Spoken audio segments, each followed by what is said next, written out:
My name is Sharon. I'm a 35-year-old housewife. My husband, Taylor, is the same age, and we've been married for 5 years. We both used to work, but I quit my job when I gave birth to our first child. We've been blessed with 2 children, and we're living a happy life, but the company my husband was working for went bankrupt. We did receive unemployment benefits, but they weren't enough to cover our living expenses, and we had to use our savings. Taylor found a job after a while, but his salary isn't enough to maintain our previous standard of living, and we're barely managing to get by. I've been wanting to get back to work, but I've been struggling to find a job. During interviews, they always express concern about me not having a backup childcare plan in case of emergencies, since my parents live out of state. I also can't work while my children are still in their gradual entry period at daycare, and that's also been another problem. The local city hall told me that I could get my kids into daycare even while job hunting. But once I tried, it turned out that getting daycare slots for kids under 3 was far harder than I had expected. For one, priority is given to people who are already working, so as someone who isn't working, I couldn't even get into the first round of applications in August. By the time I was finally eligible to apply in the second round, the classes for my daughter's age group were already full. In the end, no slots were left, and I still haven't managed to secure daycare. Our oldest child, Gary, started attending kindergarten this year. I was told that he could join the class for 3-year-olds without needing approval from the city hall. Our younger child is a girl, and she'll start kindergarten next year. Until then, I plan to work part-time.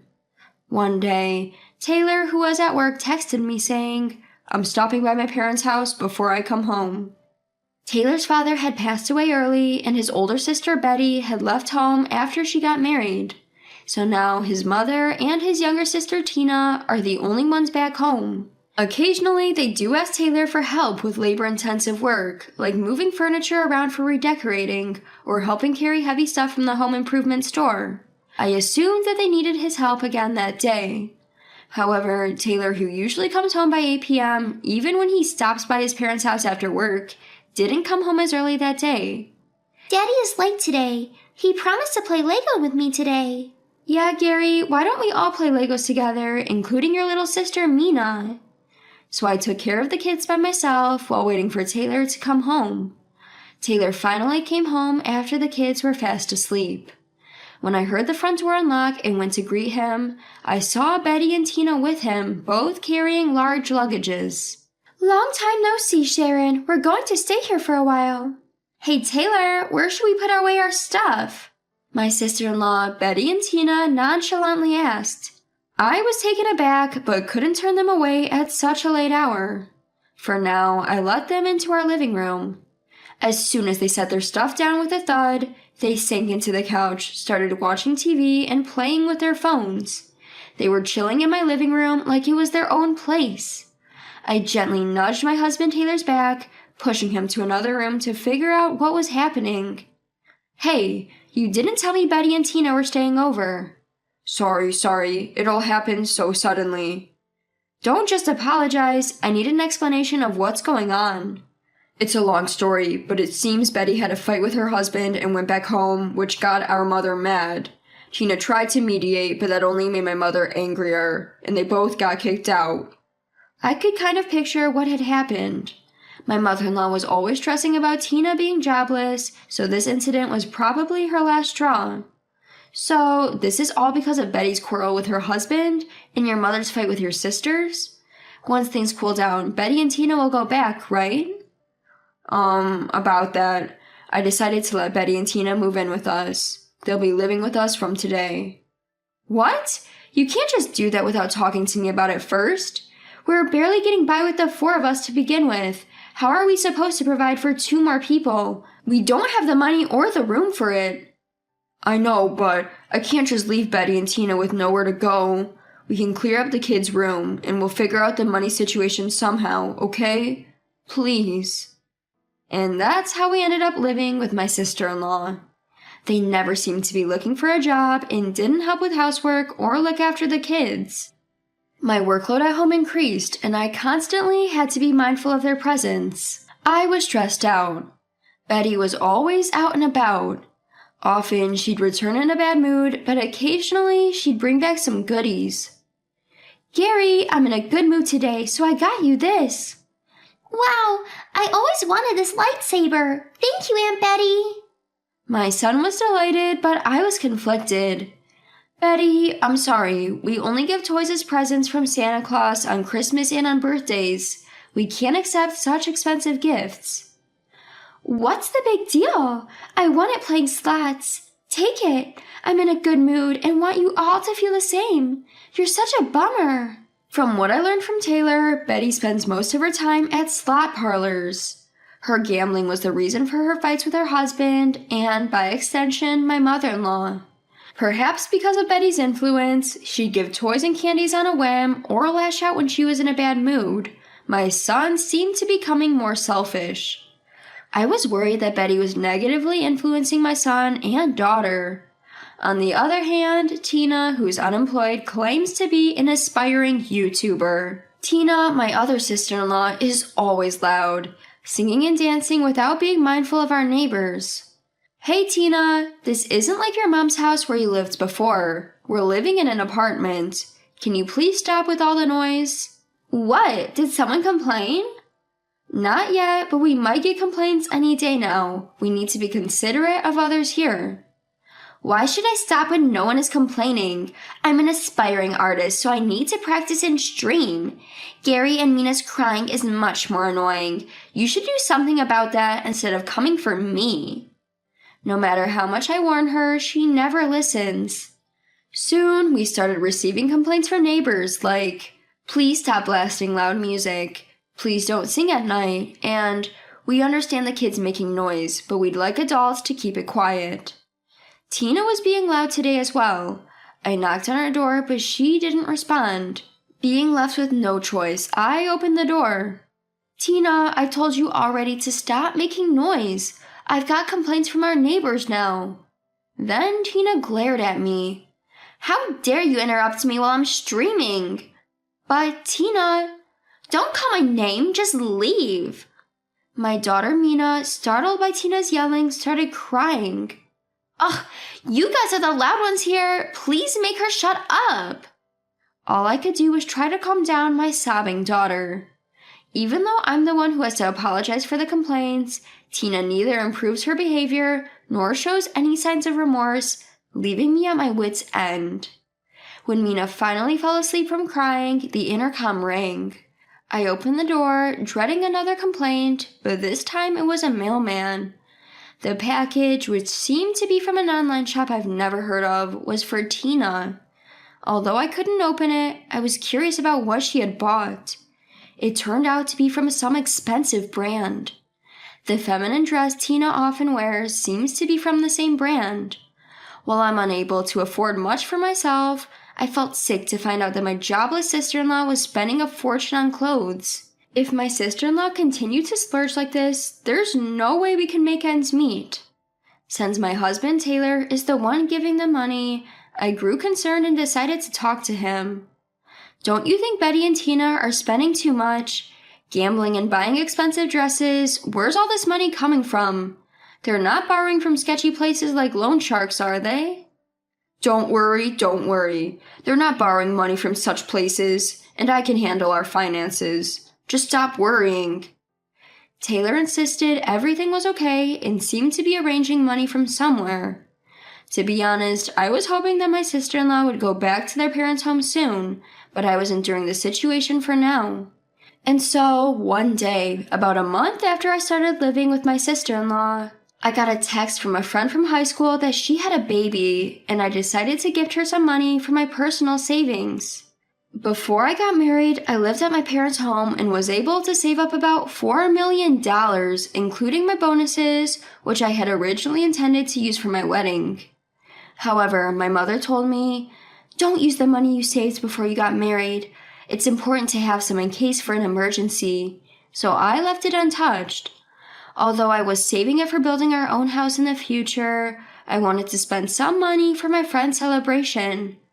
Even though we were financially struggling, I couldn't just not gift her anything, so I decided to withdraw a little amount from my savings.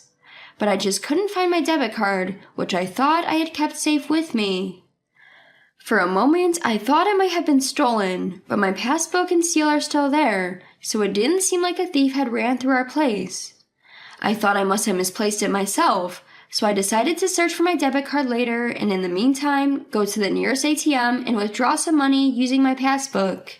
When you make a passbook withdrawal, it automatically records it, but the passbook didn't come out for a while and it kept printing something. As the machine noise went on, I started to get a bad feeling. Finally, the recording finished, and as I suspected, my balance had decreased and there was only about half of the original amount left. When I checked the withdrawal history, I could see that the money had been withdrawn several times after my sister-in-law arrived. Seeing that, I was sure it was my husband Taylor's doing. Since the money was originally intended for our wedding fund, of course Taylor knew about my savings. I had the same PIN for all my bank accounts, and there was a time when I told Taylor the PIN so that he could withdraw some money from a different bank account shortly after I gave birth to my child. I guess he must have remembered the PIN I told him then. I reached my limit when I found out that Taylor was covering the living expenses of my sister-in-law with my savings and decided to consult a lawyer. The lawyer told me, "It's hard to take legal action because theft among relatives is exempted. However, all savings before marriage are personal assets, so you can recover the depleted savings separately from the property division and alimony when you get divorced." He said the bank could suspend my debit card, so I called them and they were very helpful and immediately put a stop to it. I told my parents about this, that I couldn't go on with Taylor, and that I was firm in my decision to divorce. My parents seemed incredulous about what Taylor and his sisters had done. Even so, they said, "If you're going to get divorced and come back, we'll always welcome you," which I found very reassuring. Next, I called Taylor's family. "I'm having trouble because Tina and Betty came to my house, and with Taylor, they're doing whatever they like. I'm getting complaints from the neighbors about Tina's band practice, and it's poorly affecting my children as well. Even though we're financially struggling, Taylor's giving money to Betty and Tina, and I found out that they were using my personal savings from before I got married." Hearing my words, Taylor's mother sighed deeply. "After not hearing from them for a while, I thought they were doing well, only to hear this. I'm really sorry about all this. They are truly a hopeless bunch. It's my fault for raising them this way. You can kick those three out right away, and I'll make sure they repay you for the money they've taken." "No, it's not your fault, mother-in-law. I'll get the money back from Taylor himself. Can you keep this a secret for a while?"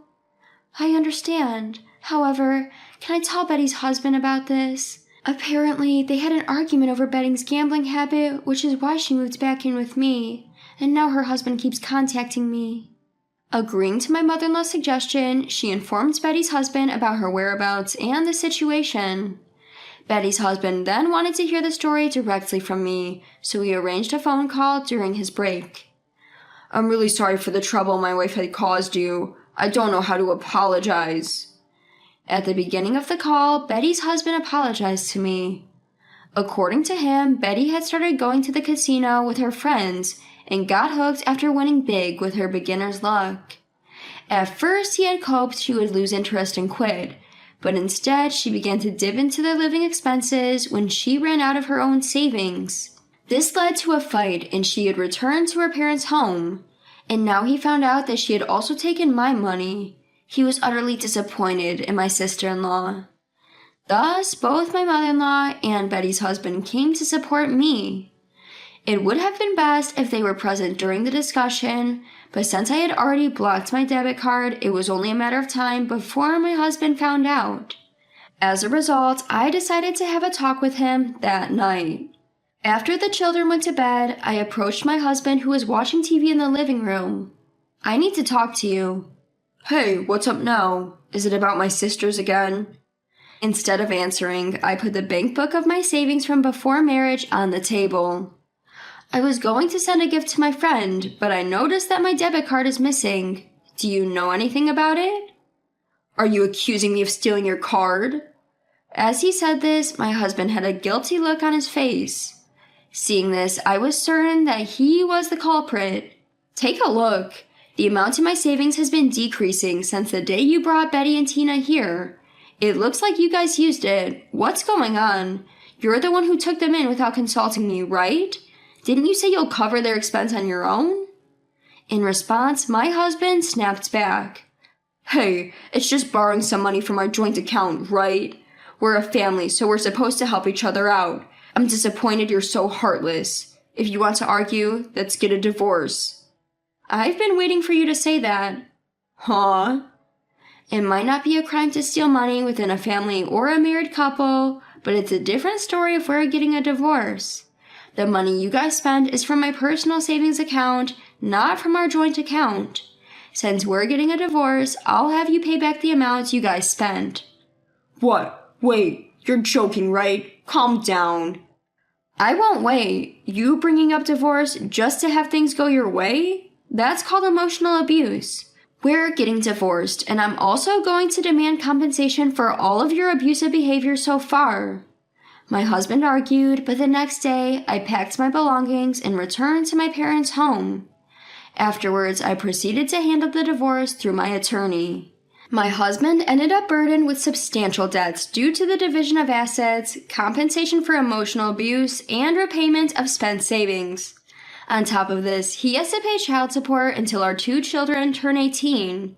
His sister Betty also received a divorce notice from her husband, citing her reckless spending. She is being sued for compensation as well.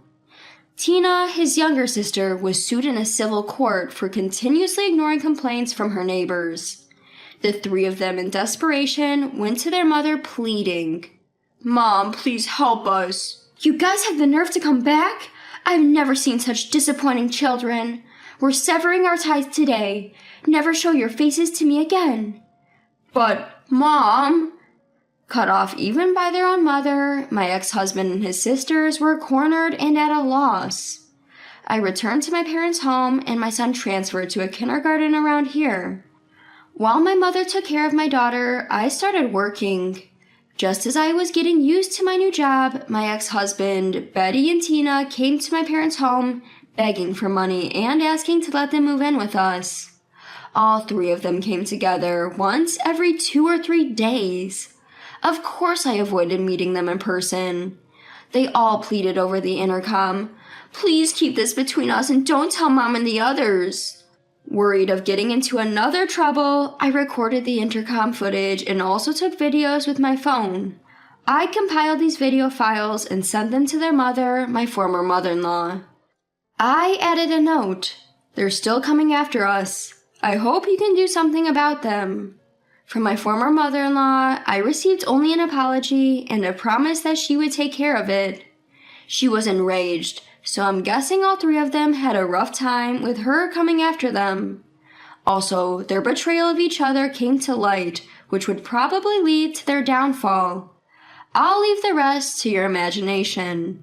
As for me, while I may have my children feeling lonely at times, our living conditions have definitely improved.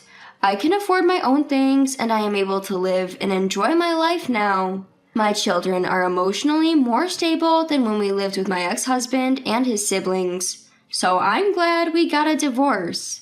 From now on, I will continue to cherish this peaceful life I have now.